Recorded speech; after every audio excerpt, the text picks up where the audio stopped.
Microbial genetics explains how microorganisms pass characteristics on to their offspring. Genetics is the study of inheritance and inheritable traits. The genome is the entire genetic makeup of an organism. It's divided into structural units of heredity known as genes. Genes can be structural genes that code for a specific protein, either an enzyme or a structure, or it can be a regulatory gene which helps control gene expression.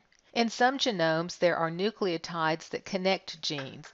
These nucleotides do not code for anything in particular, they're simply connectors. The phenotype is the physical appearance of an organism. Now, when we say physical appearance, we usually think things like eye color and hair color. But for a microorganism, the phenotype also involves the type of substrates it can use and the type of metabolic processes that it carries on. The genotype is the actual genetic makeup, the exact string of nucleotides in their DNA. The genotype determines the phenotype. It specifies which structural and regulatory proteins are produced at any given time. Not all genes are active all the time. Genes can be activated when needed or inactivated if not needed. Some genes may be permanently repressed and never activated. Nucleic acids are composed of the structural units known as nucleotides. A nucleotide has a phosphate, a 5-carbon sugar, ribose in RNA and deoxyribose in DNA, and a nitrogenous base. Adenine, guanine, and cytosine are found both in RNA and DNA. Thymine is found only in DNA. Uracil is found only in RNA. The bases hydrogen bond with each other in what we call complementary base pairs. In DNA, adenine always pairs with thymine. In RNA, adenine always pairs with uracil. Guanine always pairs with cytosine. DNA is a double helix. It's a double strand of nucleotides. DNA is going to carry your genetic code. RNA is a single strand, and RNA is what converts the genetic code to the functional protein. When we look at nucleotides, this is a DNA nucleotide, so this is deoxyribose is the sugar, here's the phosphate, in this case there's adenine, here's guanine, here's thymine, here's cytosine as the base. Notice that they hydrogen bond, adenine always with thymine, guanine always with cytosine. This precise base pairing is an important concept as we go forward talking about DNA replication and the production of proteins. Now, just a little something not to get too worried about, but in organic chemistry, they always number the carbon. And so there are 5 carbons in this pentose, 1, 2, 3, 4, 5. And the phosphate on the nucleotide always binds to the 5 carbon. This leaves the 3 carbon available to bind to the next nucleotide. We're going to talk about the 5' end and the 3' end from time to time. Nothing to get too worried about, but on one side the DNA goes 5' to 3'. On the other side it goes 3' to 5'. In other words, these are kind of upside down with reference to these. Prokaryotic genomes have a circular chromosome, and usually only one. While there's not a nucleus in the prokaryotic cell, the prokaryotic chromosome is localized in what is called the nucleoid of the cell. It is sort of set off from the rest of the cell. In addition to the DNA, there are some proteins that help package the DNA. Prokaryotic cells are considered haploid. They only have one copy of their genome. Prokaryotic cells may also have plasmids. One or more can be in there. And these are little small molecules of DNA. They can replicate independently of the chromosome. While they carry genes, the genes are not essential to basic cell function, but the genes can confer certain advantages to the cell. There are basically 4 types of plasmids or factors. The fertility plasmids carry instruction for conjugation. Resistance plasmids carry genes for resistance to one or more antimicrobial drugs or heavy metals. Bacteriocin plasmids carry genes for producing a toxin or a bacteriocin. Bacteriocins kill other bacterial cells. And then virulence plasmids carry instructions for structures, enzymes, or toxins that enable a cell to become pathogenic. Some cells can exist in a non-pathogenic form, but if they get the virulence plasmid, then they become pathogens. In eukaryotic genomes, we have linear chromosomes, usually multiple.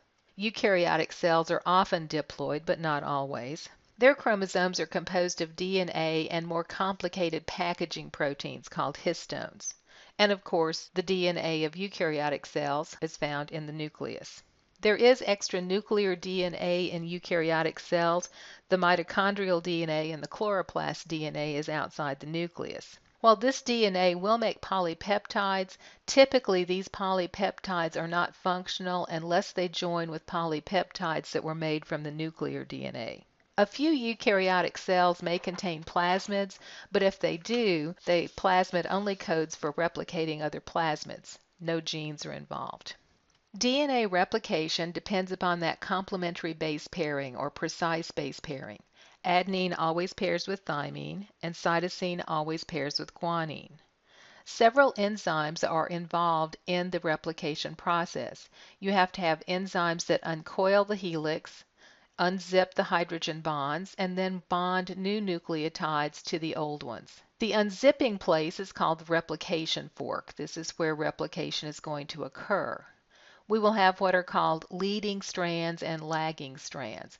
One side, the 5' to 3' strand, will simply put nucleotides in place one right after the other and pair them up. The other strand, we can only put 5' to 3', so on the other side it'll have to jump ahead and pair backwards and then jump ahead and pair backwards. This is not terribly important to us, but you see things about leading strand and lagging strand, and that's all that means.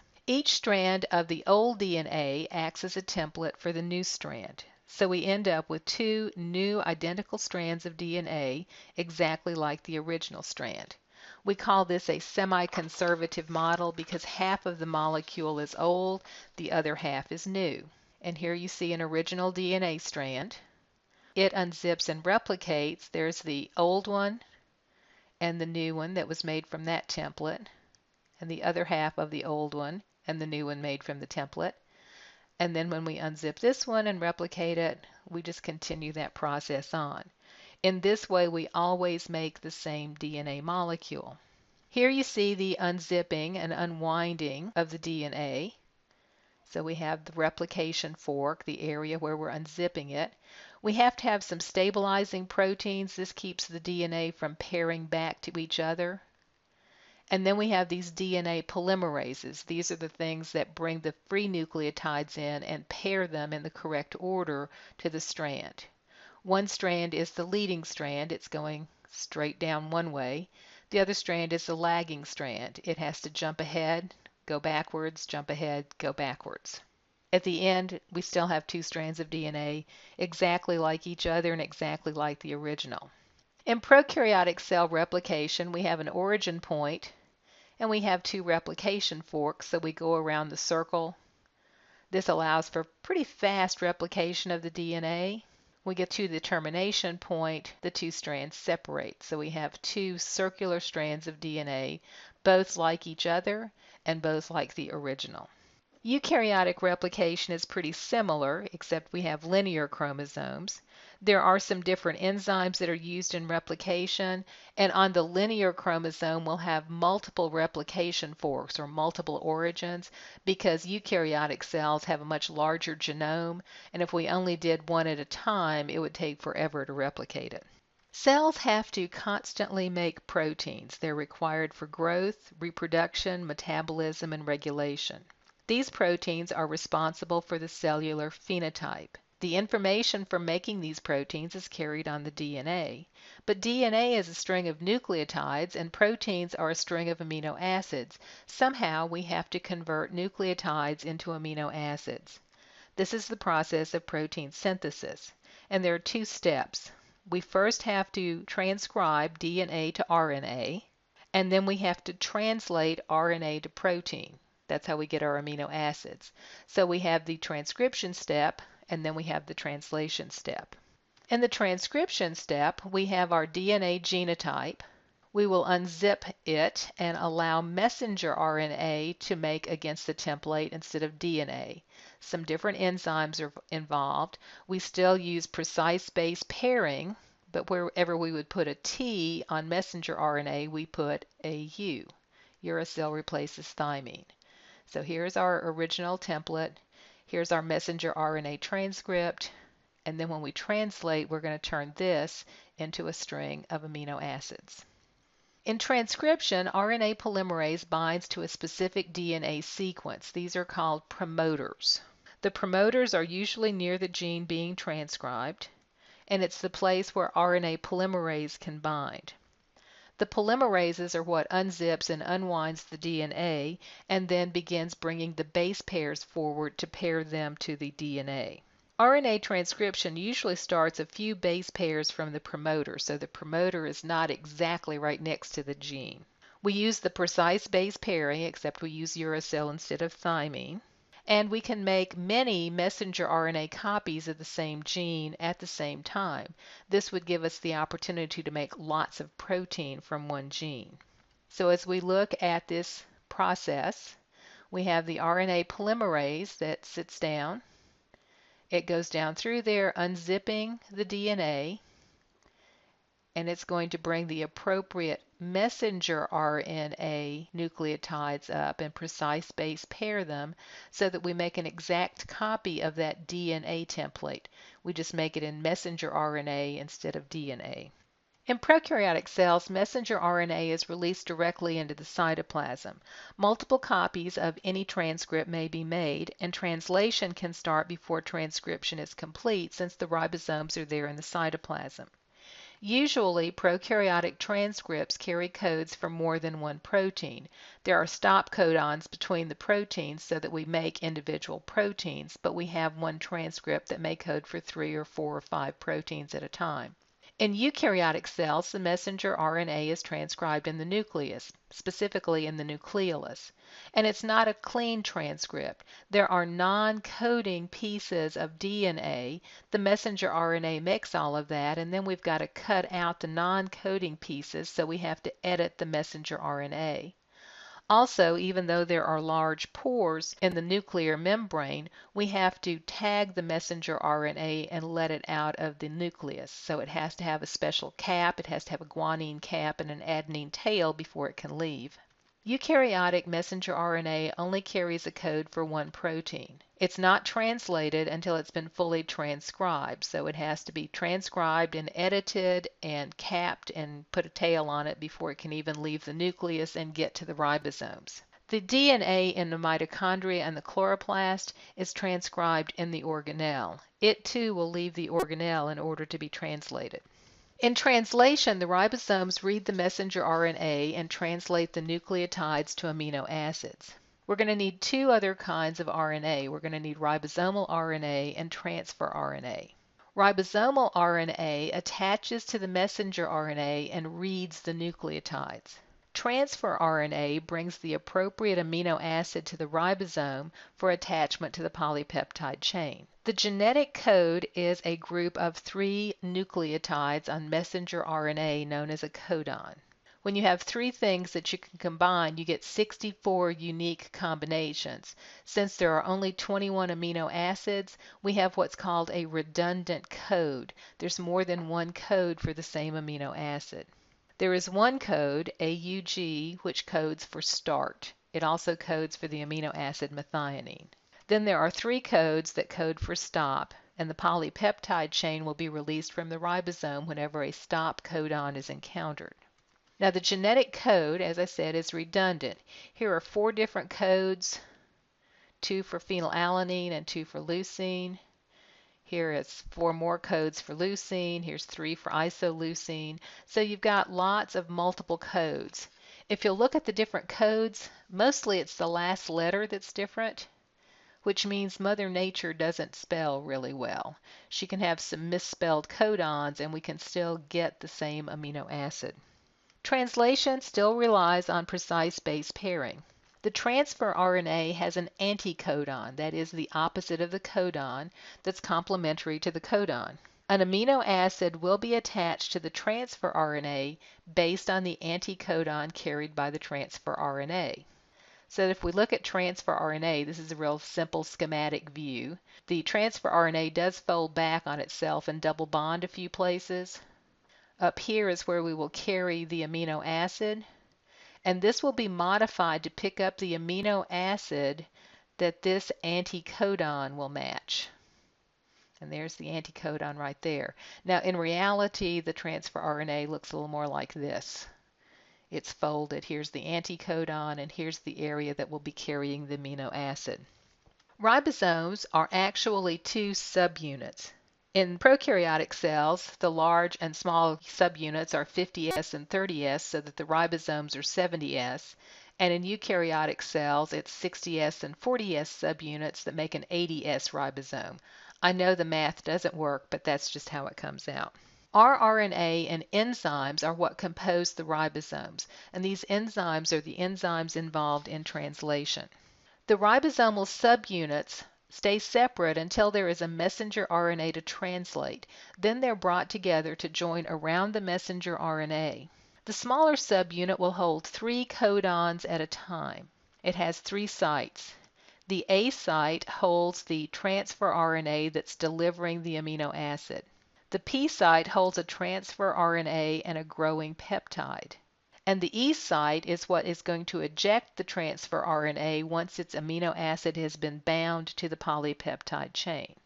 So if we look at our ribosome, the large unit and the small unit come together around a messenger RNA, and that small unit can hold 3 codons at a time: the A site, the P site, and the E site. So here's where the transfer RNA first delivers. When the transfer RNA moves down here, it binds its amino acid to the chain. And then when the transfer RNA gets here, it's lost its amino acid, so it's ejected, and it can go out into the cytoplasm and pick up another amino acid to bring back to the growing chain. Initiation is the first step in translation. The smaller ribosomal subunit attaches to the messenger RNA, so that start codon is in the P site of that subunit. Now the P site's the one in the middle. The transfer RNA with the anticodon to the start, and start is AUG, so UAC is the anticodon, attaches to the P site, bringing its methionine with it. The larger ribosomal complex then attaches, and we form a complete initiation complex. Next, we start the elongation phase. The transfer RNA with the anticodon that's complementary to the next codon attaches at the A site. Remember that that small subunit can hold 3 codons. The E site is currently empty, the P site has the start codon, and the next codon is in the A site. So we now have 2 transfer RNAs with 2 amino acids attached to the ribosome. The ribosomal enzyme forms the peptide bonds between the 2 adjacent amino acids. The ribosome moves down 1 codon. The first transfer RNA moves into the E site. The second transfer RNA is now in the P site, and a new RNA is now in the A site. Because the amino acid from the first transfer RNA has been bonded to another amino acid, that transfer RNA no longer holds it, so it's released from the E site. It can now go out into the cytoplasm and pick up another amino acid. So if we look at these events, we put the start codon in the P site. That has methionine on it. Nothing is really in the E site when we start. Then we bring the next amino acid up based on the codon-anticodon relationship. Enzymes bind the 2. We move down 1. The first transfer RNA is now in the E site, but its amino acid is attached to this amino acid, so it's empty. We can kick it out. We have a new codon in the A site. A new transfer RNA brings the appropriate amino acid. Again, the codon-anticodon relationship occurs. We bind the second amino acid to this third one. We move everybody down 1. We kick out the empty transfer RNA. We read the next codon, and we keep going, and we keep making this longer and longer chain of amino acids. And it's the amino acids in just the right order because we're reading the sequence off of the messenger RNA. Some genes are always expressed. Others are expressed only when needed. Prokaryotic cells have a special arrangement of genes known as operons. Now, most of what we know about genetics in prokaryotic organisms we know because we've studied E. coli so thoroughly. So most of this relates to E. coli, but it exists throughout the prokaryotic cell world. Operons have a promoter and a series of genes that code for enzymes in one metabolic pathway or structures that are needed to make one big structure. Then there is an operator. This is an adjacent regulatory element.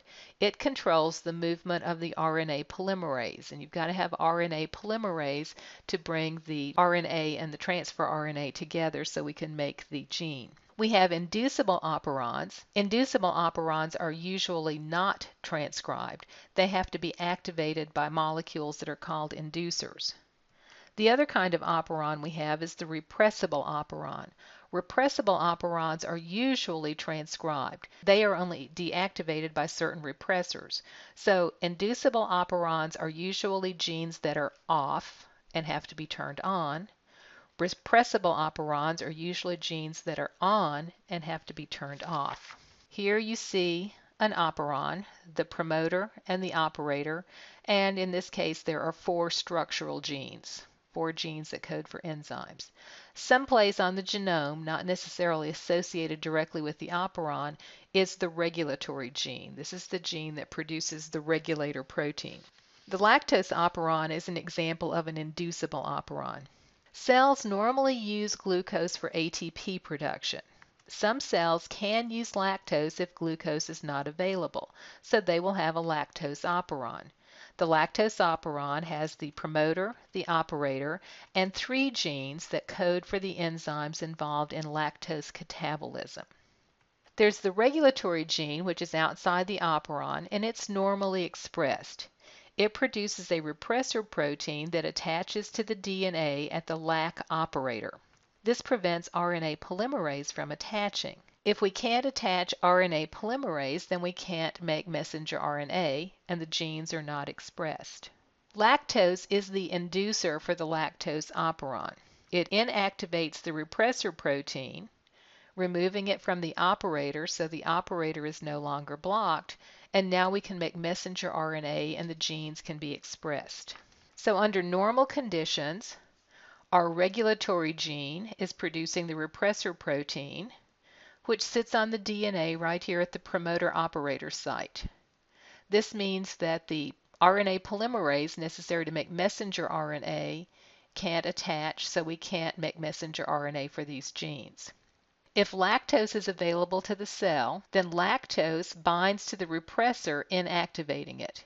Now it's not bound to the DNA any longer, it's been pulled away, and we have the full functioning messenger RNA that's produced. Now this little thing right here is cyclic AMP, and it is here because glucose cannot be present for the lactose operon to be active. Glucose is much more efficiently metabolized by the cells, and you only want to use lactose if glucose is totally unavailable. So if both are available, we use the glucose up before we induce the Lac operon.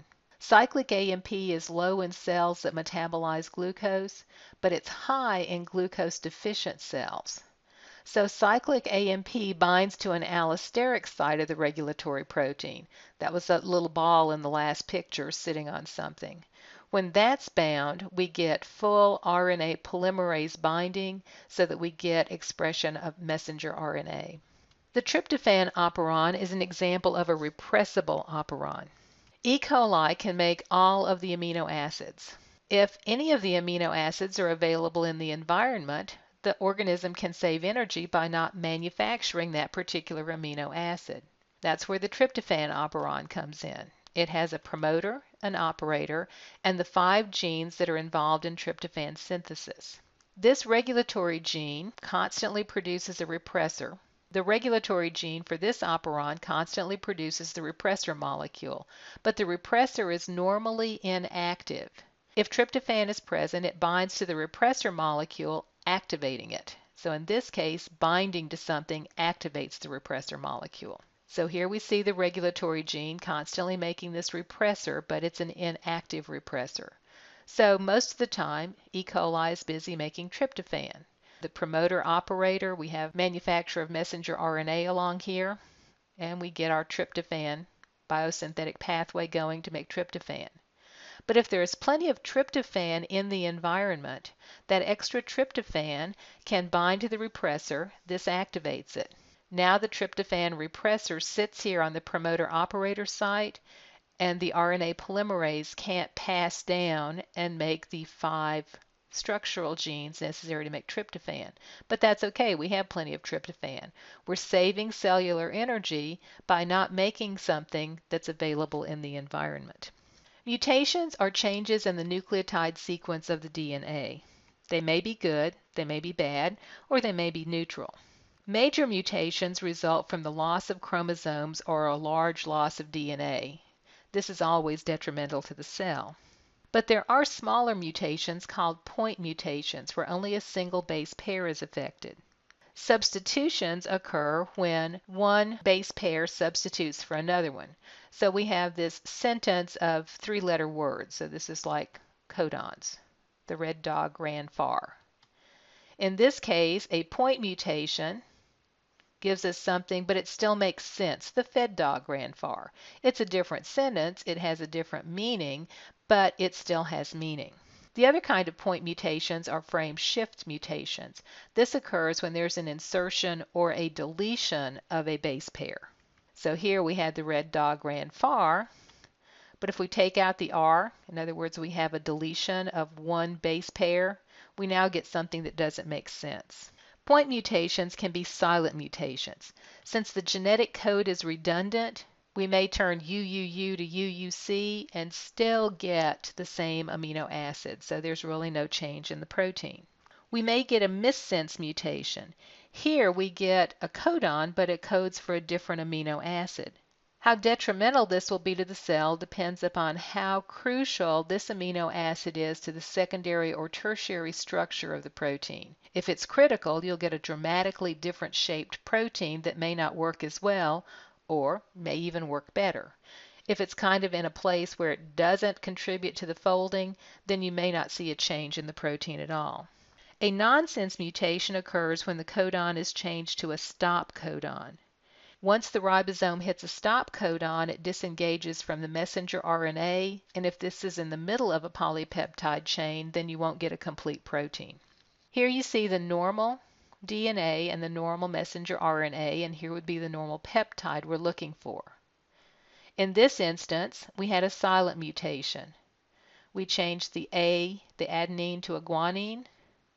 We still got phenylalanine. No change in the amino acid, so no change in the protein. Here is a missense mutation. In this third codon, we change and we get a different amino acid. We get GGA instead of GCA, and that gives us a totally different amino acid, so we're going to get a different protein. And here we have a nonsense mutation. We code for an amino acid and then we have a stop codon. The ribosome will drop off here and we will only have a partial chain of amino acids. Frame shift mutations, if we take one out, if we stick one in. Either way, we still are coding for amino acids, but we get completely different amino acids in our chain with both conditions. This gives us a totally different protein, which may be a better protein, may be a worse protein. If this particular protein was exceptionally critical to the cell's functioning and we lose it, the cell may die. Mutagens are things that cause mutation. Now, some mutations are spontaneous. They result from errors in replication and repair, or from the recombination of DNA. We talked about how viral DNA can sometimes insert upon regular DNA. All of those things can cause mutations. Mutagens are physical and chemical agents that induce mutation. One of these is radiation. With ionizing radiation, the electrons actually break the DNA into fragments. Sometimes it comes back together, sometimes it doesn't. Many times if it comes back together, it does not come back together in the right order. Non-ionizing radiation like UV light can cause adjacent nucleotides to bind with each other.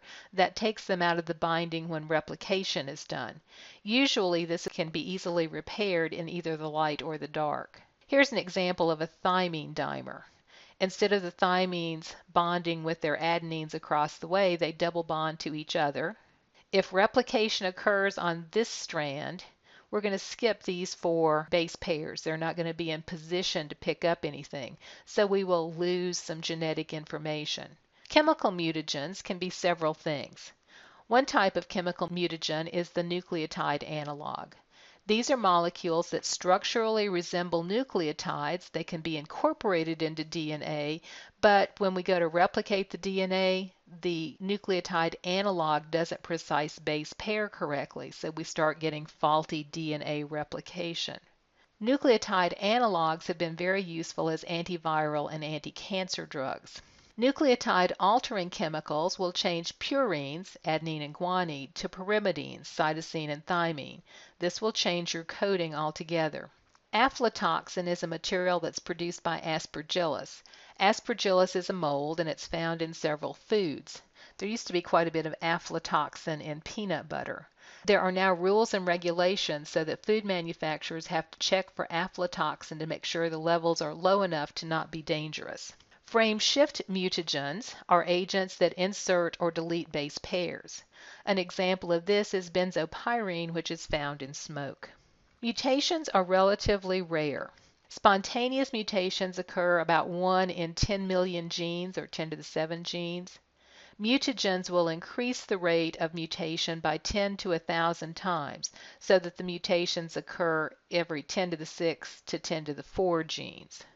Most mutations stop protein production, and so they're harmful to the cell.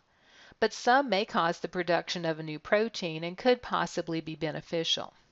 Repair mechanisms allow DNA to repair itself. There are several natural enzymes on the DNA that are proofreaders. They run up and down the DNA checking for dimers and for mismatches and can fix those things pretty easily. If there is an extreme damage to the DNA, there is something called the SOS response. New enzymes replicate the damaged DNA without using the damaged template. They make it up as they go. Now this can introduce new mutations into the mix, but it's better than what you had, so we take the risk of doing that. SOS responses are truly last-ditch responses to fix DNA. Descendants from mutated cells are known as mutants. Cells of the same species that are found in nature that are not mutated are referred to as wild-type cells. Since successful mutants are rare, they may exist with wild-type cells and go unnoticed, unless some change in the environment occurs that makes their mutation allow them to survive better than the wild-type cell. Finding the mutated cells in the crowd can be the challenge. There are two ways we can do this. One method is positive selection. In positive selection, you eliminate the wild-type population and do something that allows the mutated population to survive. This works well if you think the mutated population is drug resistant. You can simply plant all the organisms on an agar that contains the drug, and only the drug-resistant strains will survive. Negative selection involves a process called replica plating. This is typically used to find auxotrophs. Auxotrophs are mutants that have lost the ability to make some nutrient that's required. You plant all of the population on one plate. You want a nice thin population of individual cells.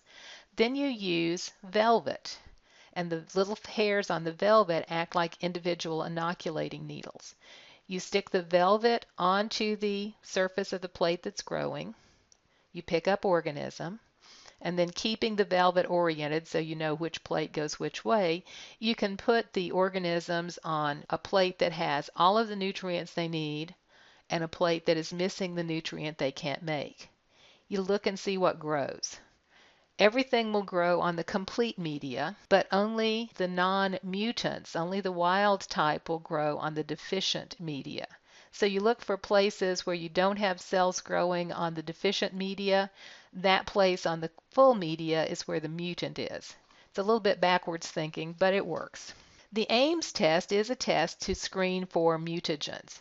It uses an auxotroph of Salmonella, that is, a strain of Salmonella that can't make histidine. Now, when this strain is exposed to a mutagen, it back mutates. It mutates back to its original wild-type form and starts being able to make histidine again. You will mix the auxotroph with the suspected mutagen. Then you grow this on a histidine-deficient media.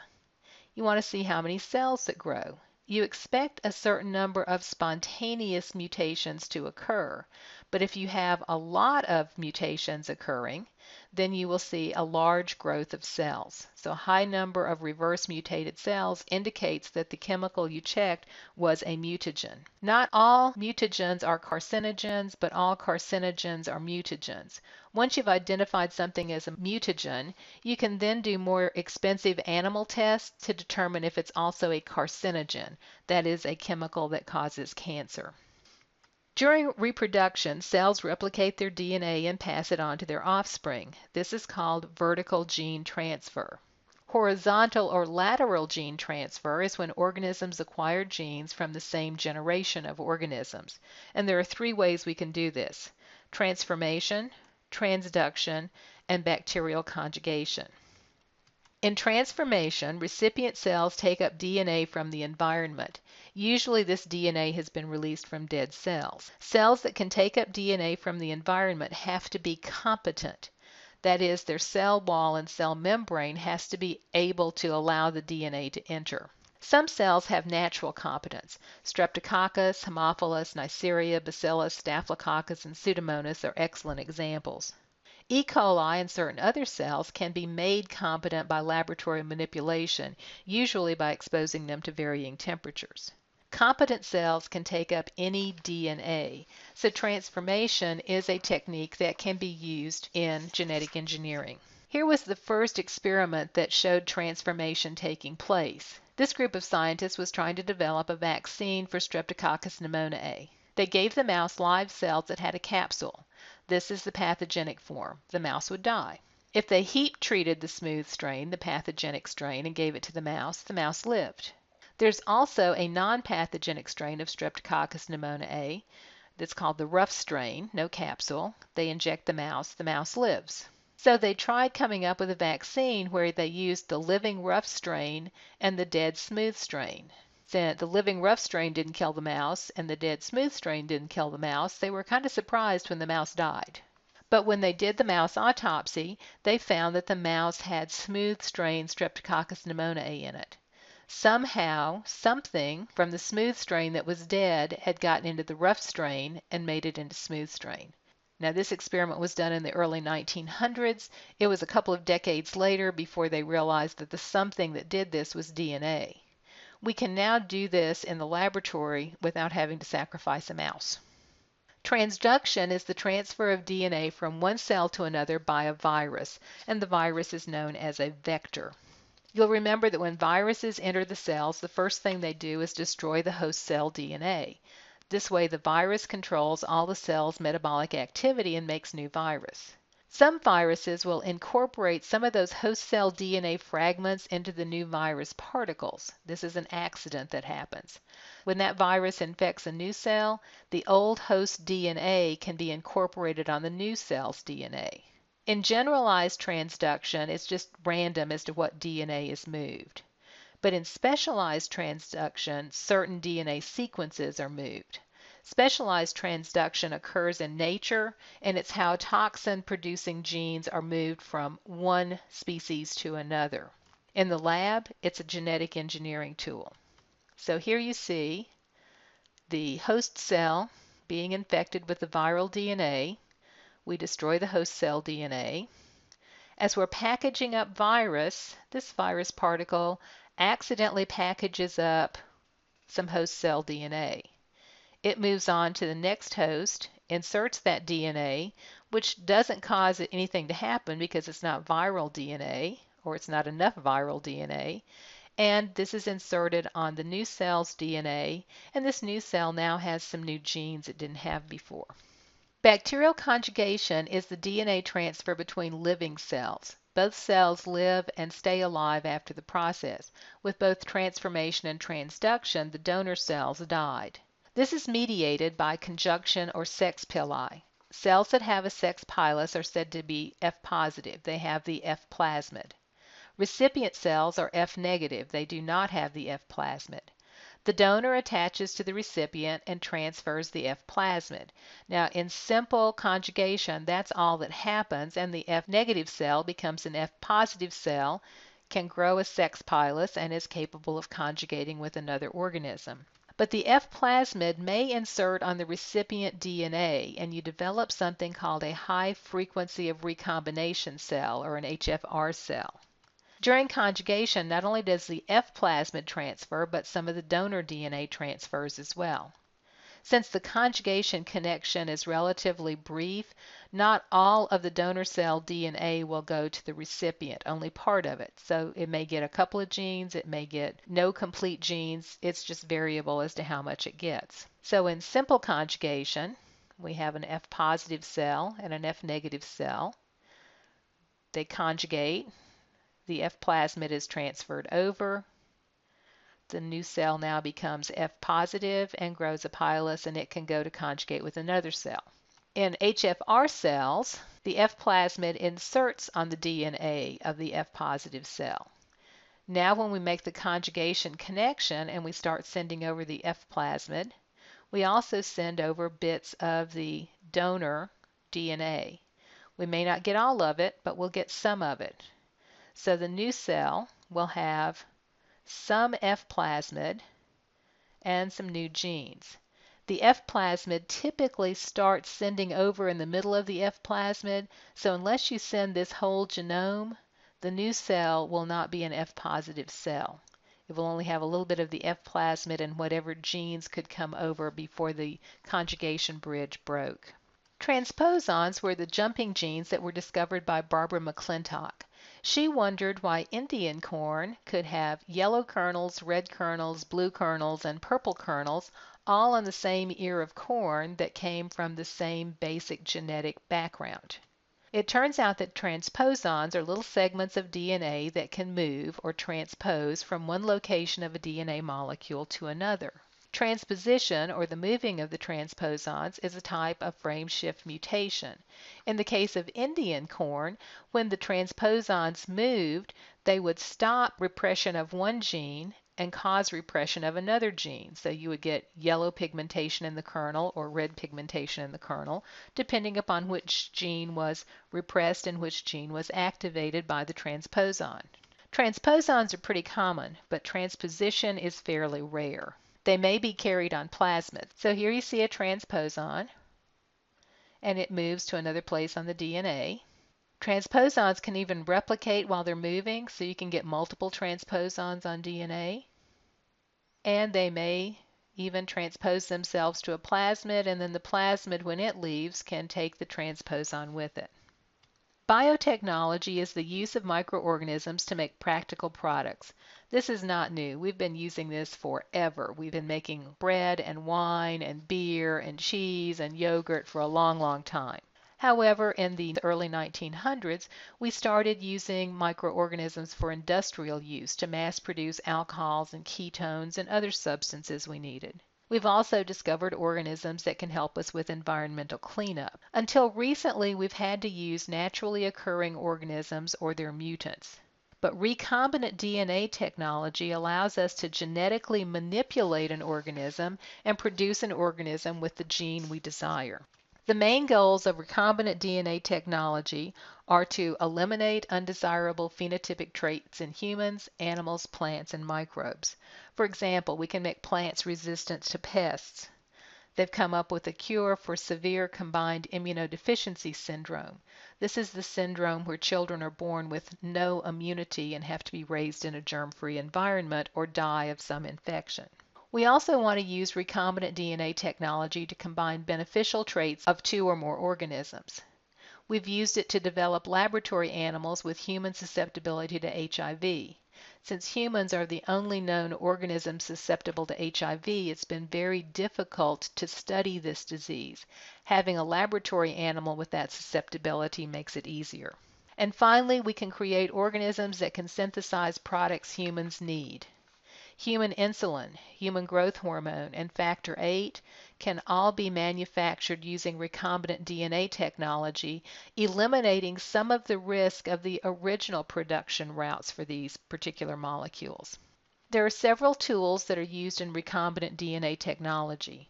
One is the use of mutagens. We induce mutagens and then isolate the mutants to try to get the gene that we want. We can use reverse transcriptase. Perhaps we can find the messenger RNA that's making the protein we want, and we just simply make DNA against the messenger RNA. Then we have the gene for that protein. We can use synthetic nucleic acids. With synthetic nucleic acids, we can create DNA and RNA outside of cells. We use this to figure out the codons in the genetic code. They would put out a string of repeating codons like UUU, UUU, UUU, and when they did that, they got a string of phenylalanine, so they knew that UUU was the code for phenylalanine. Once they had the genetic code, they could figure out the amino acid sequence of a protein and then figure out what codons would be necessary to give that amino acid sequence. So we actually were able to create genes for specific proteins. Synthetic nucleic acids have been used to create DNA and RNA probes to help identify specific sections of cellular nucleic acid. And it's been used to make antisense nucleic acid. Antisense nucleic acid will bind to RNA or DNA and inactivate it. This may be one way to control genetic diseases. Restriction enzymes are another tool of recombinant DNA technology. Restriction enzymes will cut DNA at a specific location. It looks for a specific sequence of base pairs and cuts in a specific place. This is called a restriction site. This allows us to very specifically break DNA at a particular place so that we can insert genes at the appropriate place in a DNA strand. Vectors are viruses, transposons, or plasmids that are used to get the desired DNA into the cell. And then researchers have developed gene libraries.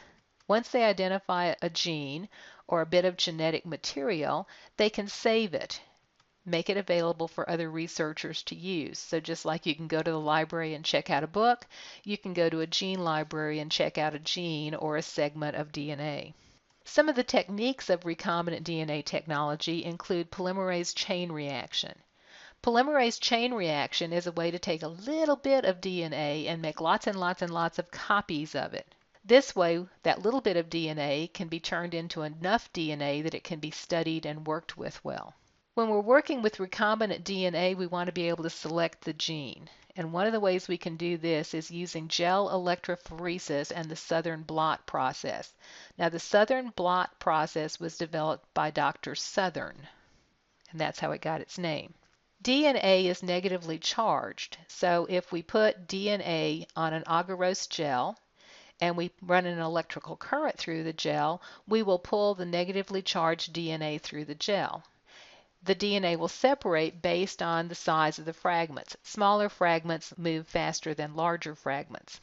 Agarose gel is kind of delicate and it breaks and tears easily. So if we blot the agarose gel with a nitrocellulose membrane, which is much tougher, we can pick up that DNA and now we have something that's sturdier to work with. Somebody came up with the idea of using gel electrophoresis to separate RNA the same way, and they gave it the name northern blot since RNA is the opposite of DNA and north is the opposite of south. And when we do the same kind of thing but using proteins, it's called western blot. DNA microarrays are another technique of recombinant DNA technology. Here you have an array of single-stranded DNA molecules. You can wash these with fluorescently labeled single-strand DNA and sort of see what sticks. We can use this to monitor gene expression. That is, we look at different phases of cellular activity and see which genes are active at any given time. We can use it to diagnose an infection. You can have microarrays of pathogenic organisms, and you can use medical samples to wash across that and see what sticks, see if there's anything in the medical sample that reacts with any of the DNA from a pathogen. And we can use it to identify organisms in an environmental sample. Inserting DNA to cells is now the tricky part. You can use electroporation, where you use electrical current to poke little holes and allow the DNA in. You can use protoplast fusion. Now, protoplasts are organisms that have a cell wall that's been digested off by enzymes. So you have two cell membranes. You put the two organisms side by side, the cell membranes fuse, and the DNA of the two organisms combine. Or you can use various injection techniques.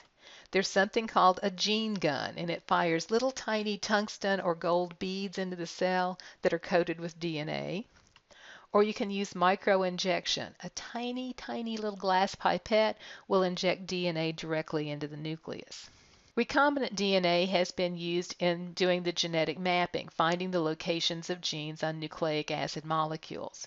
It's been used in environmental studies, finding microbes in the environment that we've never grown in any other way.